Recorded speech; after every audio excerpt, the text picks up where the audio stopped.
आज आपण संत तुकारामांच्या एका अभंगाचा इंग्रजीमध्ये अनुवाद बघणार आहोत, अत्यंत सोप्या अशा इंग्रजीमध्ये.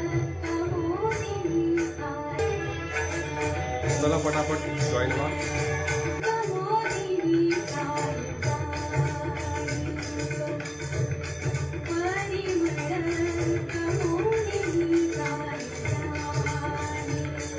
चला पटापट जॉईन व्हा.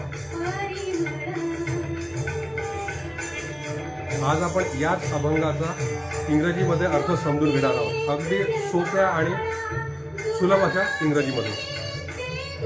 चला पटापट जॉईन व्हा.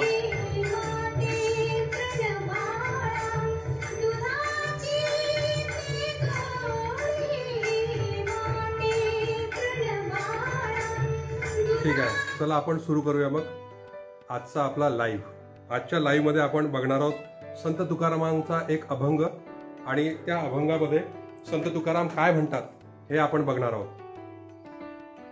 त्या अभंगाच्या ओळी कुमोदिनी काय जाणे परिमळ, भ्रमर सकळ भोगीत असे, तैसे तुझ ठावे नाही तुझे नाम, आम्हीच ते प्रेम सुख जाणो. हा जो तुकाराम महाराजांचा अभंग आहे, या अभंगाबद्दल आपण आज इथे इंग्रजीमध्ये जाणून घेणार आहोत. डिस्क्रिप्टिव्ह मॅनरमध्ये आपण हा अभंग इंग्रजीमधून समजून घेणार आहोत. अगदी सोपा आणि इझी इंग्लिश आपण इथे वापरणार आहोत हा अभंग समजून घेण्याकरता. पुढच्या ह्या दोन ओळी आपण बघितल्या. पुढच्या दोन ओळी कोणत्या आहेत त्या अभंगामधल्या? माते तृण बाळा दुधाची ते गोडी, ज्याची नये जोडी त्यासी कामा, तुका म्हणे मुक्ता फळ शिंपी पोटी, नाही त्याची भेटी भोगतीये. आता पूर्ण हा 4 ओळींचा एक अभंग आहे संत तुकाराम महाराजांचा. याचा आता थोडक्यात आपण अर्थ बघूया की इथे संत तुकाराम महाराजांना काय म्हणायचं आहे. तो अर्थ पहिला आपण मराठीत बघूया आणि त्यानंतर संपूर्ण अभंग अगदी सोप्या इंग्रजीमध्ये समजून घेण्याचा प्रयत्न करणार आहोत. इंग्रजी किती सोपं असतं याची आपल्याला जाणीव होईल याच्या माध्यमातून. कुमुदिनी म्हणजे काय, तर पौर्णिमेच्या दिवशी तळ्यामध्ये उमलणारं कमळ. कारण पौर्णिमेच्या दिवशी चंद्राचा प्रकाश हा जास्त असतो आणि त्या दिवशी जे कमळ तळ्यामध्ये उमलतं त्याला म्हणतात कुमुदी, आणि अत्यंत सुगंधित असं ते कमळ असतं. या कमळाचा सुगंध स्वतः कमळाला कळत नाही, परंतु दूर जे भुंगे असतात, भ्रमर असतात, त्यांना याचा सुगंध येतो आणि ते खूप दुरून या कमळापर्यंत येतात, त्या सुगंधाचा आस्वाद घेतात, त्याचा पूर्ण भोग घेतात. परंतु ते कमळ स्वतः मात्र आपल्या सुगंधाचा भोग घेऊ शकत नाही. त्याप्रमाणे हे देवा, तुझ्या नामाची गोडी तुला माहित नाही, आम्हीच त्याचे प्रेमसुख जाणतो, असं वारकरी आज म्हणत आहेत. असं जो भक्त आहे संत तुकारामाचा तो म्हणतोय. गाय गवत खाते, त्यापासून जे दूध निर्माण होते त्याची गोडी तिच्या वासराला कळते, गाईला कळत नाही. याचाच अर्थ काय की ज्याची कमाई असते ती त्याच्या कामाला येत नाही. आणि आणखीन एक दृष्टांत संत तुकाराम महाराज देतात. कोणता दृष्टांत आहे तो माहितीये का? शिंपल्यामध्ये मोती निर्माण होतो, पण शिंपल्याला पुढे त्या मोत्याची भेट होत नाही किंवा त्या मोत्याचा भोगही घेता येत नाही. मग शिंपल्याचा भोग कोण घेतो? जो त्या शिंपल्याचे अलंकार तयार करतो आणि ते अलंकार परिधान करतो तो व्यक्ती त्या मोत्याचा भोग घेतो. मग आता main idea, what is the main idea of this poem? This is a very beautiful poem described by or composed by the Sant Tukaram in the simple words. It is the best use of vernacular language. म्हणजे स्थानिक भाषेचा उत्तम प्रकारे उपयोग संत तुकाराम महाराजांनी या अभंगामध्ये केला आहे. त्यावेळेस जी मराठी बोलल्या जायची त्यावेळेसच्या मराठीचा उपयोग संत तुकारामांनी याच्यामध्ये केलेला आहे. बरोबर आहे? The one who holds or creates something beautiful doesn't realize its worth but others do. एखादा व्यक्ती म्हणू किंवा परमेश्वर म्हणू, परब्रह्म म्हणू, काहीतरी सुंदर बनवतो, परंतु त्या सौंदर्याचा उपयोग त्या परमेश्वराला स्वतःला घेता येत नाही, पण दुसऱ्यांना तो मिळतो. जसं इतका सुंदर निसर्ग परमेश्वराने बनवलेला आहे, बरोबर आहे, पण परमेश्वर त्याचा उपभोग घेतो की नाही माहित नाही. आपण मात्र त्याची मजा मस्त घेतो. मस्त पाऊस पडतोय, वारी चालली आहे पंढरपूरला. In the same way God may not taste the sweetness of his own name. नामाचं जे महत्व आहे, जे विठ्ठलाचं, विठोबाचं, पांडुरंगाचं नाव आहे, त्यामधली जी गोडी आहे ती गोडी आपण अनुभवतो, पण विठ्ठल स्वतः मात्र अनुभवू शकत नाही. But we the devotees, Warkaris, get to enjoy it deeply. बरोबर आहे की नाही? आपण हा जो नामस्मरणाचा सोहळा आहे तो आपल्या अंतःकरणामध्ये अत्यंत आनंदाने उपभोगतो आणि त्या स्वानंद सोहळ्यामध्ये तुडुंब भिजतो. कुमुदिनी काय जाणे परिमळ, भ्रमर सकळ भोगीत असे. कुमुदिनीला आपल्या ठिकाणीचा सुगंध कळतो का? दूर असणाऱ्या भ्रमरांना तो कळतो आणि ते भ्रमर त्या सुगंधाचा पूर्णपणे संपूर्णपणे भोग घेतात. Does the lotus flower know the fragrance that is within her or it? The lotus flower is very फ्रॅग्रंट, but it doesn't smell its own sweet scent. But बीज म्हणजे मधमाशा करतात. ब्लॅक बीज म्हटलं तर भ्रमर. बट ब्लॅक बीज किंवा बंबल बी पण म्हणतात, कारण बांबूमध्ये जो किडा भृंग किंवा भ्रमर बांबूमध्ये छिद्र करणारा जो असतो त्याला म्हणतात बंबल बीज.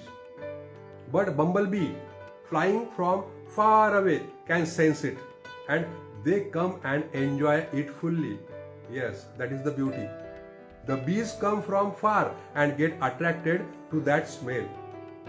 They know how sweet it is and they enjoy it more than the flower itself or lotus itself. What spiritual message want to give संत तुकाराम? संत तुकारामांना इथे कोणता एक आध्यात्मिक संदेश द्यायचा आपल्याला?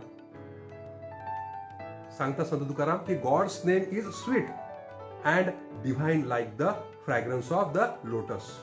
But just like the flower doesn't smell itself, God doesn't taste his own name. We, the वारकरी, त्याचे भक्त, devotees, R like black बीज, म्हणजे भ्रमराप्रमाणे आहोत किंवा बीज प्रमाणे आहोत, मधमाशांप्रमाणे आहोत. We come from far from our worldly life. संसार सोडून वारीला निघालोय, संसार सोडून पंढरीला निघालो आहे. बरोबर आहे ना?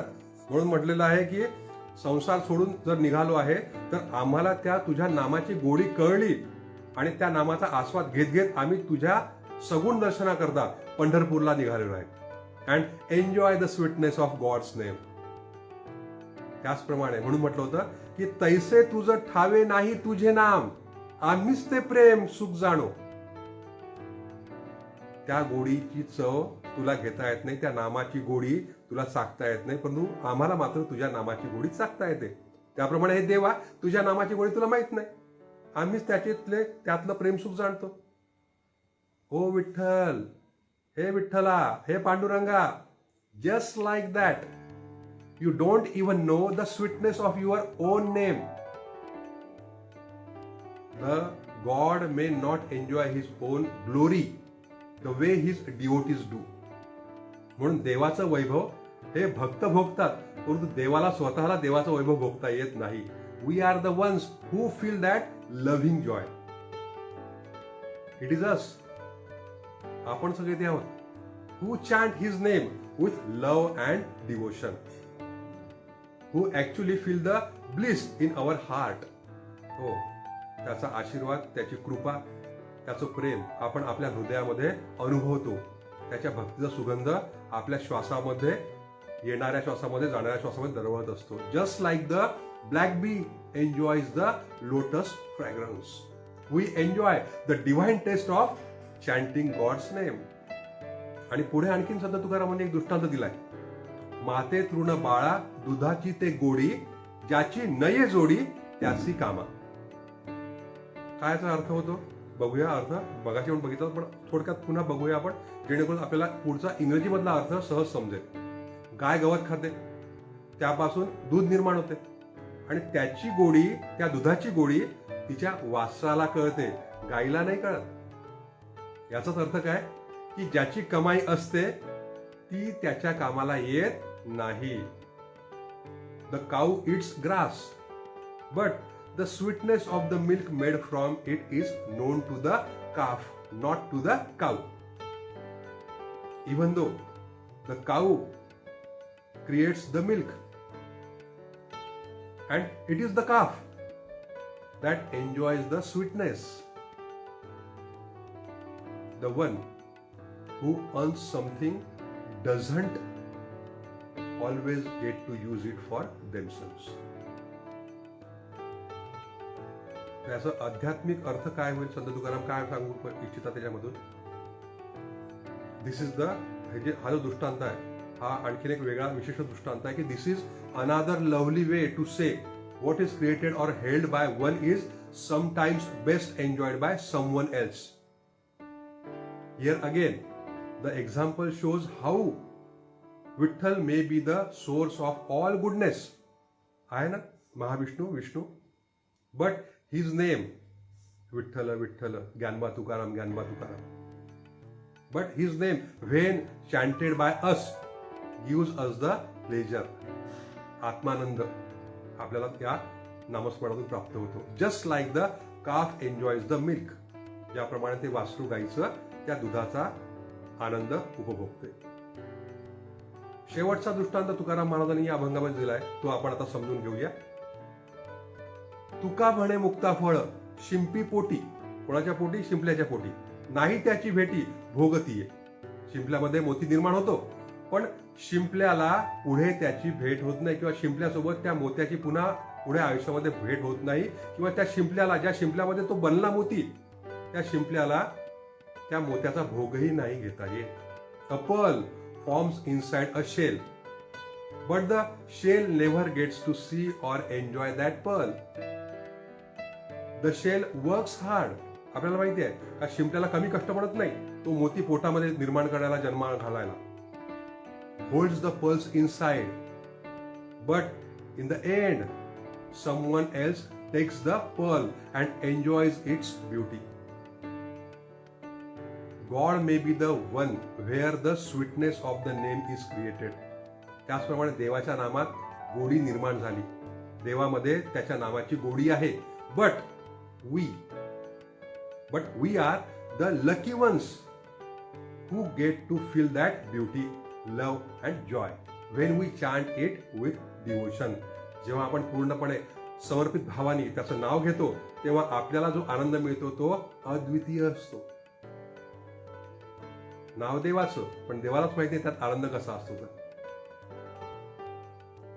थोडक्यात आपण समराईज करायचा प्रयत्न करू. हे सगळ्या चारी ओळी ज्या आहेत त्या कशा प्रकारे समराईज करतात ते आपल्याला या चारी ओळी ज्या आहेत त्या. Just like the lotus doesn't smell its own fragrance, just like the cow doesn't taste its own milk, just like the shell never wears the pearl it creates, God doesn't taste the sweetness of his own name, but we do. Warkari or devotees, भक्त. When we chant with love, that name brings us peace, joy and closeness to Him. अशा प्रकारे आपण संत तुकारामांच्या एका अभंगाचा अर्थ इंग्रजीमध्ये समजून घेण्याचा प्रयत्न केला. मराठीमध्ये पण आपण समजून घेतलेला आहेच, प्रश्नच नाही. तुम्हाला हा व्हिडिओ लाईव्ह कसा वाटला हे कमेंटमध्ये अवश्य कळवा. ठीक आहे, मी तुमच्या कमेंटची वाट बघतोय. धन्यवाद. जय श्रीराम. ज्ञानबा तुकाराम.